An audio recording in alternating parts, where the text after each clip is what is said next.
There are two different things in farming. There is the theory and there is the practice. This is where a lot of the times farmers differ with the science and spreadsheet, ending up to feeling misunderstood. At Dairy Networks, we are not just theory farmers, but also practical ones. In the next few episodes, we are going to be taking you through planting, management, and how to get good fodder for your animal. Behind me is the maize from our Dairy Networks farm, which we'll be using as an example. To follow this journey, subscribe to our channel. You can also follow us on other platforms such as Facebook and Instagram, all under the name Dairy Networks. We also have a very active WhatsApp group, and we have about 50 slots where we post regularly the progress.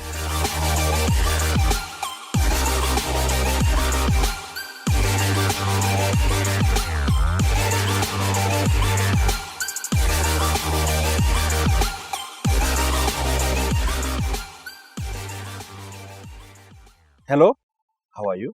As from the introduction, we'll be taking you through the journey of this maize crop. In the next 10 series, we have about 10 series discussing about this maize crop. But before we highlight about it, let me give you the background of how this project started. Dairy Networks owns a dairy farm, but all along, we were depending on outsourcing. We were depending on outsourcing maize for silage for our cows.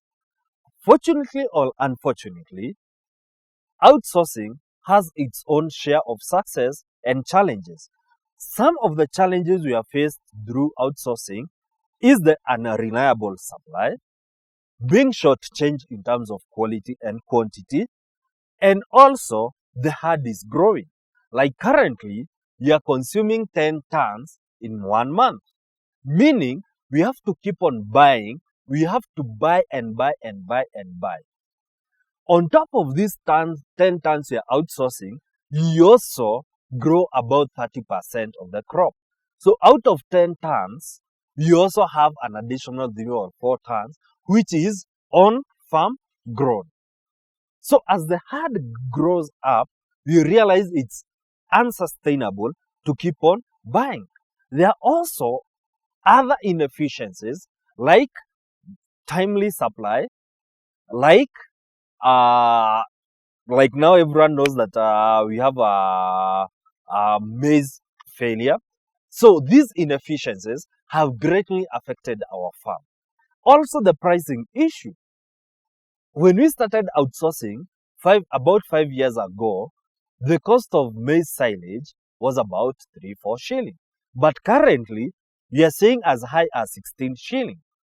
For us to break even in our farm, we need a silage that is under 5 shilling per kilo. And it must be quality silage. So this is one of the things that pushed us to start this project.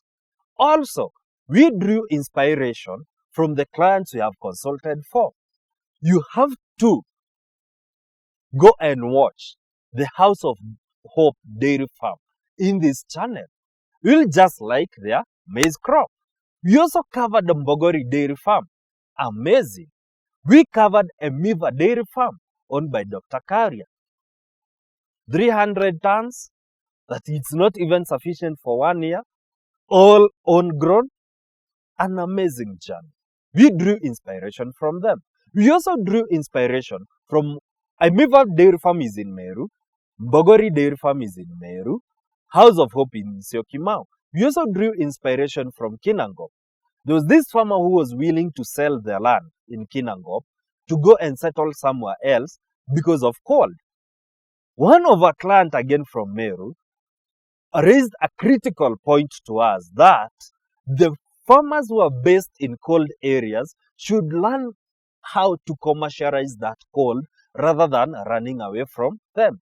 This is the same statement we told that farmer in Kinangop. That farmer became so motivated that he grew his maize crop and became very successful. Now, The question is not selling that land, but buying more land in Kinangop so as to sustain that dairy farm. Is that inspiring? Definitely, it's inspiring. But this journey also has its own share of challenge, opportunities, and there's a room to get things better.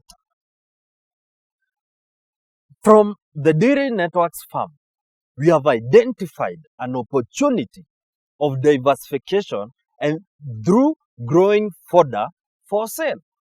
This is something you tell a farmer based in Nyandarua County that it's possible, and they'll tell you no. Why?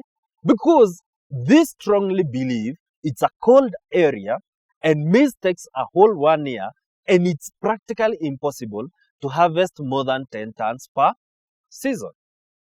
For us, it's a journey that shows that statement is incorrect. For this maize crop, it's only 4 months old.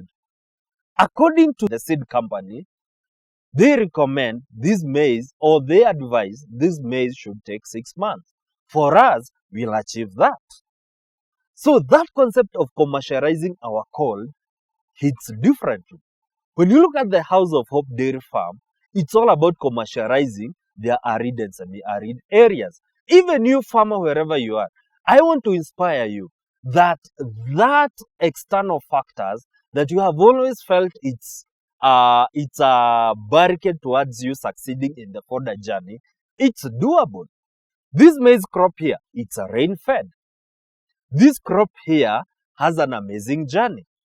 See you next time when we'll be sharing the journey from the time we selected seed, the soil, to doing the soil analysis, planting up to this stage, and we'll also cover the ensiling process.